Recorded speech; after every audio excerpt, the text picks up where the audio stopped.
Bonjour à tous. C'est une trouvaille dont je vous fais part cette semaine dans ma lettre d'information de l'Express sur le bout des langues. Une trouvaille parce que figurez-vous qu'on a retrouvé la plus ancienne dictée de France connue à ce jour.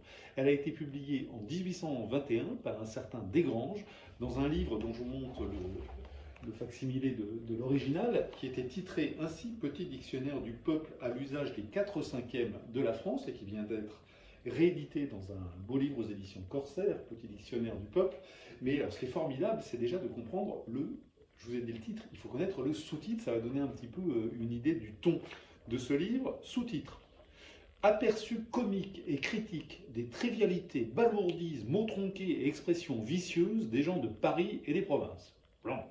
Du point de vue commercial, je ne sais pas si c'est l'idéal, mais enfin ça vous donne un peu le ton. Alors, donc on a la plus vieille dictée, alors elle est truffée de mots rares, de pièges, et ce qui est très intéressant pour nous, c'est de voir qu'un certain nombre de mots ont changé d'orthographe. Par exemple, une maladresse, à l'époque, ça s'écrivait avec un trait d'union. Mal, trait d'union, adresse. À son insu, vous savez l'expression, insu, ça s'écrivait INSCCDI-U. Voilà, donc on découvre des choses comme ça, c'est amusant, mais il y a beaucoup plus intéressant. Ce qui est très intéressant, c'est que ce livre est précédé d'une sorte de guide sur le modèle dites, ne dites pas. Et alors là, vous allez voir, notre ami Desgranges, il y va franco, par exemple, avant-hier et avant-hier sont des fautes grossières, dites avant hier sans prononcer le T. J'ai accouru tout de suite. Ce j'ai accouru est tout à fait mauvais. Je suis accouru est l'expression convenable. Plus souvent est une expression de racaille, ça ne signifie rien, etc. etc. Donc les pauvres élèves s'en prennent un petit peu, se prennent des coups de règle sur les doigts.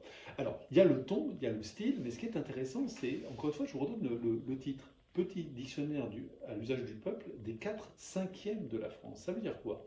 Ça veut dire que pour Desgranges, eh bien, le français tel qu'il est parlé en France est mal parlé, à ses yeux, par les 4/5e du territoire. Ça veut dire qu'on va au-delà des régions qui ne sont pas francophones, historiquement. Toute la zone occitane, la Bretagne, l'Alsace, la Corse, etc. Bon, d'accord, mais il va au-delà, il considère qu'au nord de la Loire, on parle mal. C'est-à-dire que le normand, le picard, le champenois, en fait, dans ces régions, on avait gardé des traits dialectaux très forts. Ce sont des langues d'ouïl, proches du français mais différentes.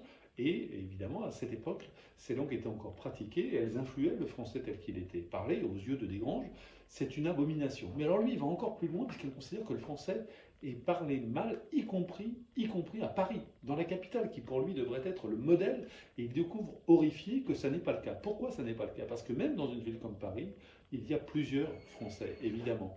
Parce qu'il y a également un Français selon les classes sociales. Et pour lui, évidemment, Desgranges, ce qui l'horripile, c'est le français du peuple, qu'il qualifie de verbiage, de baragouinage, de boue de Paris.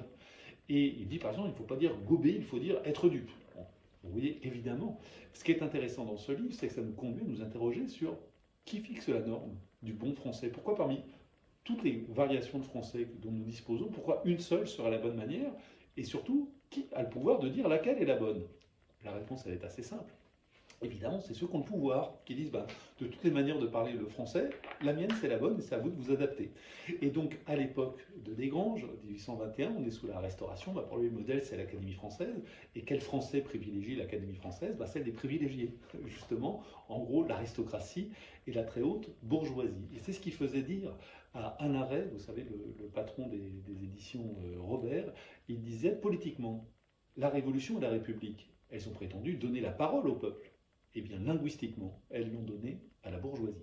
Et c'est pour ça que c'est intéressant, ce livre, non pas par la thèse qu'il prône, mais sur le fond, parce qu'elle est un peu erronée, mais par ses a priori, par ses engagements politiques, de fait, Desgranges qui pensait rendre service au peuple en leur disant je vais vous aider à parler le bon français, à vous élever, de fait, il renforçait les privilèges des privilégiés. Voilà, plus de détails comme d'habitude sur la version écrite de ma lettre d'information sur le bout des langues. Elle est gratuite, vous le savez. Pour la recevoir, vous allez sur un moteur de recherche ou sur le site de l'Express, vous tapez sur le bout des langues, vous entrez votre adresse et vous la recevez automatiquement et gratuitement, donc chaque mardi. Je vous remercie et je vous dis à la semaine prochaine.